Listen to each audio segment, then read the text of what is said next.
Alright, what's happening, y'all? It's your boy Rico from Street Scores. Got some good news and some bad news. Of course, I'm going to give y'all the full injury update for this Washington Commanders versus Packers matchup for both sides. Who's participating in practice, who may not play against us from the Packers side, and of course our side as well. We have a lot of names on the list. Now, granted, we're getting some better news for some of them, but there are quite a few guys that we're probably not going to have going up against this Packers matchup. But the main reason y'all are probably here today is the fact that Chase Young could play versus the Colts next week. There was a small, kind of big update from Jahan today, and we're going to talk about all of the updates we've gotten from Chase Young for the past few days, and to really try to dissect whether or not he could actually, for real, realistically play against the Colts next week. Also, bad news wise, Jahan Dotson has a setback with his hamstring injury. We're going to dive into whether or not he'll even be able to play against the Packers. Is it even worth trying it?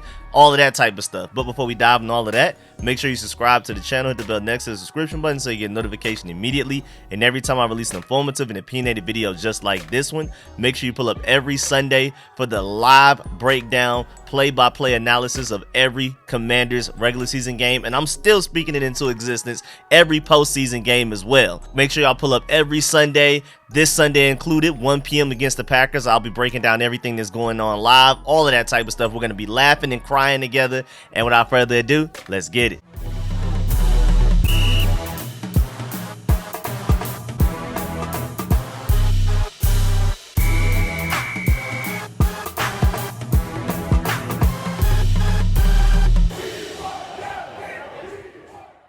Alright, so let's start with Chase Young because that's probably why most people are here. Well, just a couple of days ago it was reported that Chase Young is expected to meet with Dr. Andrews later this week, and the team will decide from there when to start his clock. So apparently there's like he's on to the last stage type of thing, and then once we get him going, we'll finally get more information on whether or not we can start his recovery process like a day-to-day type of thing, and we can start actually putting him on the injury report and take him off of the PUP list and put him onto like the active roster. Kind of like that small process Brian Robinson had where we activated him off of the PUP list, and then we didn't know for sure if he was even going to be able to play that upcoming week, but he was able to practice with the team. We're on the way to that step with Chase Young, hopefully sooner rather than later. But then Jahan today came up with an update saying exactly with his tweet. As a small update on Chase Young, he'll see Dr. Andrews on Sunday. That's big news, first of all, but also if it all goes well, he'll practice next week, and then they can determine if he'll return versus Indy or the following week. So that sounds like optimism that Chase Young could play against the Colts,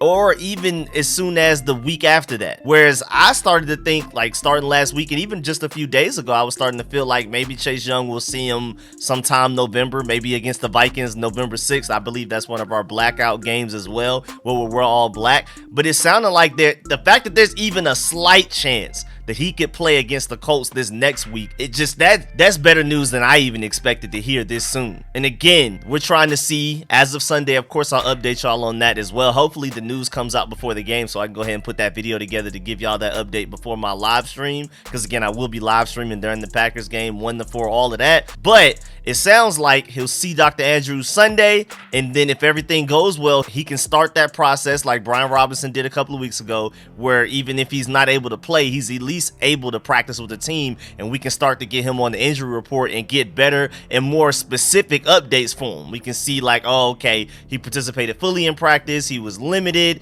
he was on the bike, all of that type of stuff. So man, that's a big next step for him. I mean, and even just a few days ago, October 18th, it was reported that, you know, once he meets with Dr. Andrews, maybe even though it's a long shot, maybe he could even potentially play against the Packers. So even though he's not playing against the Packers, because basically the threshold was if he practices by Wednesday, there's a long shot, but there's still a chance. But since he didn't participate in practice Wednesday as in yesterday, that means of course he's not playing against the Packers. And again, I highly doubt he even plays against the Colts. But again, the fact that it was even a long shot and not impossible that he could potentially play against the Packers just a few days ago, even before he meets with Dr. Andrews on Sunday, again, I'm just giving you all of these different reasons as to why we could be optimistic that he can return sooner than we think. It's being reported that Chase Young is closing in on the last hurdle to getting back to the practice field and eventually return into regular season action. So he's like on the last step. He's on the final step to surpass his year-long journey to return back to the field. So whatever plan they've had in store for him, he's on the final step, and that is huge, man.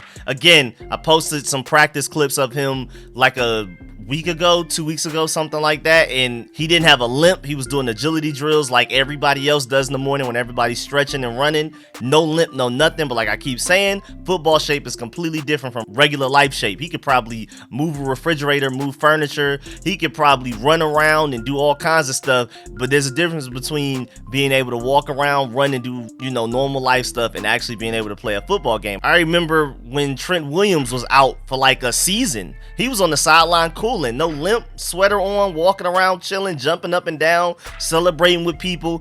Football shape is completely different, man. And it's crazy how this whole process is gone, because at first in the offseason we were like, man, maybe he'll be ready week 1, and then the first few weeks of the season had me like, well, maybe hopefully we get him back November. It sounds like we may get him back late October, early November. Either way, I'm just so happy to have him back. But at the same time, I really want Chase Young back. Like I've already said, one, really talented player. You want to see a number 2 overall pick of a couple of years ago, defensive rookie of the year, Pro Bowler, all of that on the field in general. Number 2, he's supposed to be the spirit of the team. He's supposed to be the Ray Lewis, the Brian Dawkins, the heart of the team. When Taylor Heinicke had that first game against the Buccaneers in the playoffs, Chase Young was the first one on the field, yelling up and down, cheering them on, starting the whole Heinicke thing and all of that type of stuff. He's the spirit of the team. You want him healthy, you want him available to play, because the team plays with a whole nother level of energy and passion when Chase Young is involved. But third, like I've been saying, man, we need disruption from this defense. We've been suffocating, we've been bend but don't break, we don't allow a lot of things, but we haven't created havoc, we haven't created turnovers. That's something Kirby Smart of Georgia has been preaching for the past few years, and we just started doing this the past couple of years, and that's one of the main reasons we won a national championship this past season. Because before 2 years ago, we weren't creating havoc, we weren't forcing turnovers, and that's the same problem with the Commanders. They've been excellent, and we're going to talk about some defensive line stats soon, but our main problem right now is that our defense does not create turnovers, which means that our offense usually starts in not very favorable field positioning because our special teams isn't that good, especially return wise. Tress Wade is kicking his tail off. He should be a Pro Bowler, obviously, again, of course, this year. But between our defense playing bend but don't break and our return game not being anything special, anything positive, honestly, our offense doesn't start with great field position very often. They're usually within the 25-yard line of our own side of the field. And I feel like Chase Young is that last missing piece between him being a strip sack master, also being explosive enough. You know how Montez Sweat always seems like he's like one step away from getting to the quarterback? Chase Young may be explosive enough to be that difference, and maybe some of those one step away QB hits, QB pressures turn into sacks, strip sacks, and even just Chase Young being on the other side and being such a dominant presence is going to leave other defensive linemen in more one-on-one situations, and that will probably force quarterbacks to panic, to hurry up and try to get rid of the ball sooner, and then maybe that leads to more interceptions for our secondary. So I just can't wait to have Chase Young back. But even without Chase Young, these are some very interesting stats. First of all, right now the Commanders are first in the NFL in pressure rate without blitzing at 37.4%, literally number 1. So whenever there's only 4 defensive linemen, whenever we're only sending the normal amount of defensive linemen with no blitzing, no additional blitzes, no linebackers, no corners, no safeties, we are the best in the NFL at getting pressure on the quarterback. So even without Chase Young, we've had the best front 4 in the NFL technically when it comes to going after the quarterback. We're also third in the NFL in sacks with 19. And I just feel like if our secondary was holding up a little bit more, we would probably get a couple of more coverage sacks, and maybe we'd be number 1 there as well. And so far, through just a few weeks that we played in this NFL season, Montez Sweat leads our team with 21 pressures,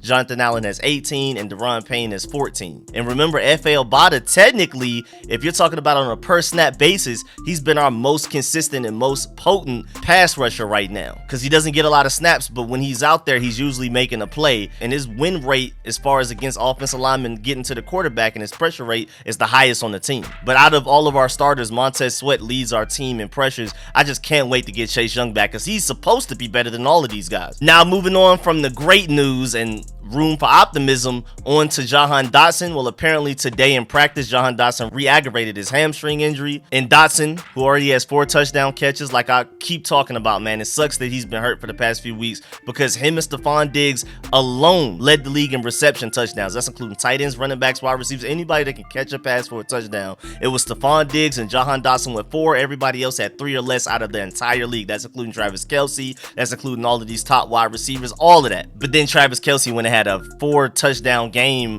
while Jahan Dotson Dotson's been hurt, so I'm pretty sure Jahan Dotson has fallen behind. But at the same time, out of rookie receivers, maybe Jahan Dotson hasn't fallen much behind. But either way, this is the impact that we've lost since he's been gone. He's been our best red zone threat, even though he's one of the smallest guys on the team because he's such a mature route runner. He's just so nuanced and advanced in his route running, the ability to separate from defenders right before the ball gets there, high point the ball. He plays bigger than his size, man. Again, leading the league in touchdowns before he got hurt, only tied with Stephon Diggs out of the entire NFL. That's the guy we haven't had for the past few weeks, and that's definitely been a reason why we've been losing so many games. He's not the only reason we've been losing games, his absence, but it's definitely one of the main reasons. But sadly today, and you know, it's easy to blame Taylor Heinicke for this, but he caught a pass from Taylor Heinicke in practice today. Apparently he tweaked his hamstring a little bit, so he just walked off and then was with the Commanders lead trainer for the rest of the day. And it's crazy because, you know, I'm big on calling Taylor Heinicke out for the hospital balls he's throwing. He's always throwing things underneath, too high,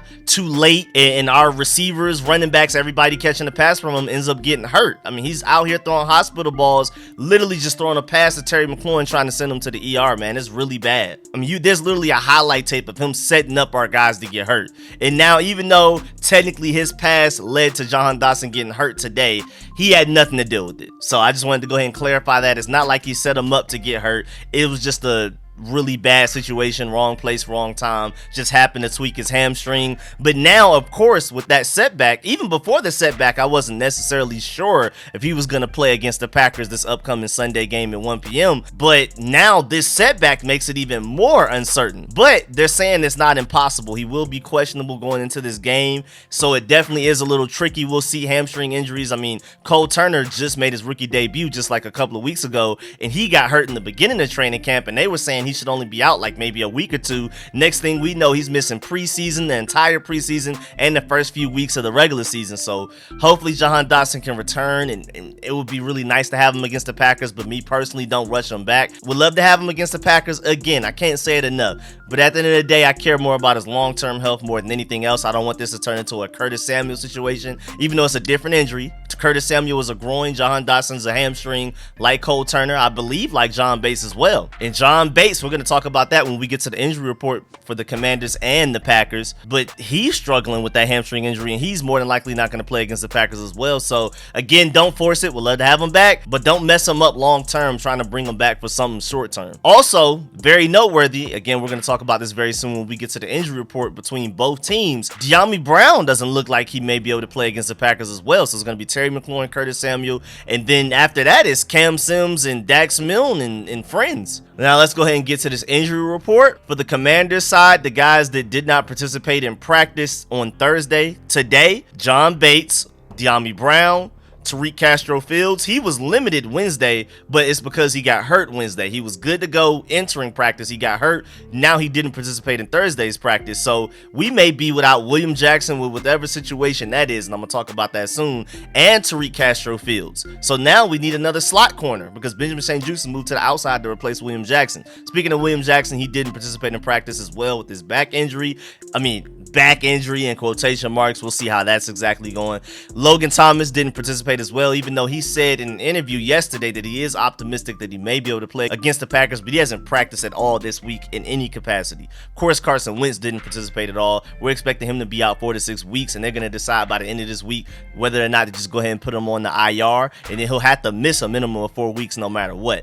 Running back Jonathan Williams still hasn't participated in practice all week. He's missed the past couple of games as well. And then limited is Samuel Cosmi and Jahan Dotson, and I'm not very optimistic that either of those guys play against the Packers. And right now, the only positive news on the injury report is safety Butler, who's dealing with a quad injury. He was limited Wednesday, and then he was a full participant today as in Thursday.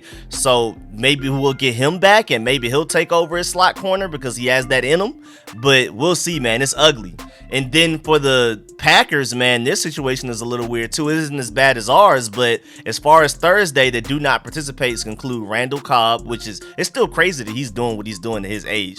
Then center guard Jack Hansen, tight end Mercedes Lewis, and then wide receiver Christian Watson, who I really wanted us to get in the draft. And then limited, you have David Bakhtiari, of course, their starting tackle, and then guard tackle Elton Jenkins. Both of them are suffering from knee injuries. And then in full participation, you have Rashawn Gary, who's practicing practiced in full all week. And then Aaron Rodgers didn't participate in practice yesterday with a right thumb injury, and so a lot of people started panicking, but he participated in practice full today. I'm not surprised. I thought he was good to go anyway. I wasn't worried about him playing or not. And then we're going to talk about a lot of interesting quotes from some pressers today and just random quotes throughout the Commanders organization from coaches and things like that very soon. But I got to start with this Jack Del Rio quote because it relates to the injury report. On the shift at cornerback from Benjamin St-Juste starting in place of William Jackson III outside and Rashad Wildgoose playing in the slot, Jack Del Rio said, quote, "I think Benjamin has done a good job for us. I think Wild Goose has taken advantage of the opportunity, and I'll let coach handle the William discussion," unquote. So Jack Del Rio's like, man, I'm out of it, man. It ain't got nothing to do with me. I'll let Rivera handle all of them questions, man. I'm not trying to get in trouble in a different way.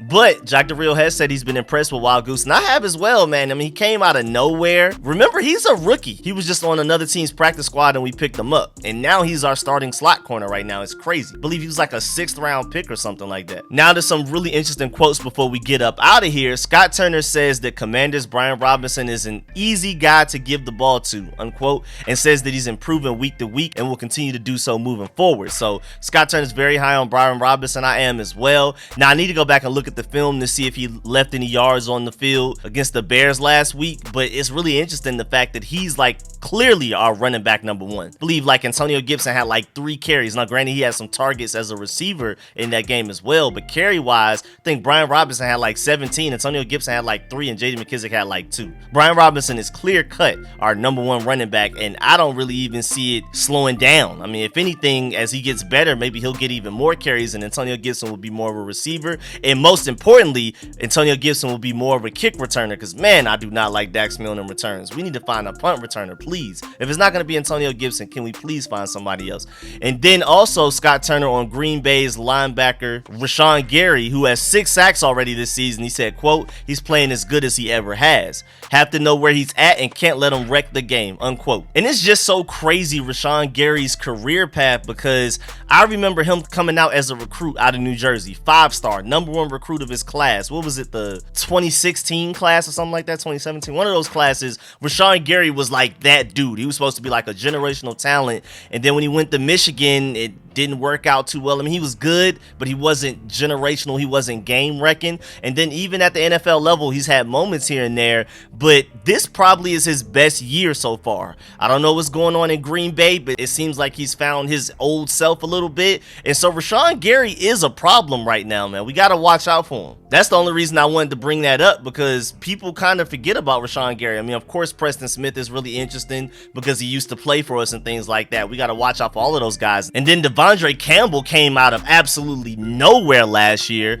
And then the Packers also have a couple of Georgia Bulldogs in Quay Walker and my boy Devontae Wyatt. This defense is crazy, man. Darnell Savage, Adrian Amos, my Georgia Bulldog, Eric Stokes, Jair Alexander, man, this team is a little different. Really fun defense talent-wise. Can they put it all together for it to matter? Who knows? But Rashawn Gary, man, has been a big help for them. Devondre Campbell was a pleasant surprise for them last year, and Rashawn Gary is a pleasant surprise for them this year. And then when you have 3 Georgia Bulldogs involved, especially from championship-winning teams, you know you're going to do something right. That's obvious. Now, also, Scott Turner said that he believes that Taylor Heinicke's energy and even his willingness to be reckless at times is what helps people rally around him. Said it doesn't take long for his teammates to know Heinicke is going to give them all he's got. So we should be playing with some more passion going into this game at the very least.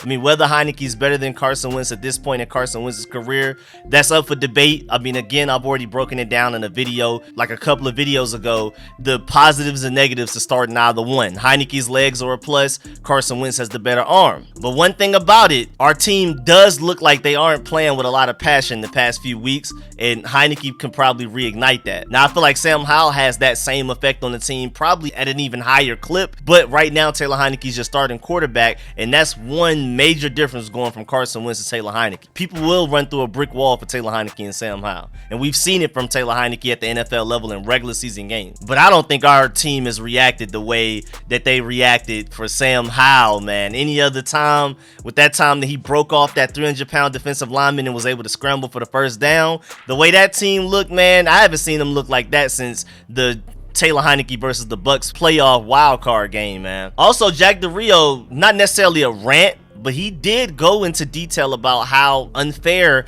a lot of the calls are against the defense versus offense. Points bring views, views bring money, sponsorships, all of that. That's how they make money. So of course calls are always going to be unfair to the defense, but he acknowledges that and says that he teaches his defense to just be prepared for that and learn how to work around it and prepare correctly. Watch film, see how refs are calling games and adjust accordingly, man. He said, quote, "The league invests a lot of money into these quarterbacks. You can't drive them into the ground like you once could. You have to be smart," unquote. He also pointed out the fact that, along with the calls not being equal in a lot of different ways, he pointed out the fact that corners can't come in low on offensive linemen, but defensive ends are getting slice blocked regularly without issue. And one of his main quotes from the press conference today was that it doesn't matter if you like it or not, understand it, unquote. And I'm glad that he is preaching that to the defense. Of course it's unfair. Again, for the reasons I've already stated, offense creates points, points create views, views create money. So of course the NFL is going to side with the offense every time that they can. But if defense is what you do, you just got to accept it and work around it, man. Adjust accordingly. Also, before we get up out of here, it's really interesting. Shouts out to Wentz to McLaurin on Twitter. He pointed out that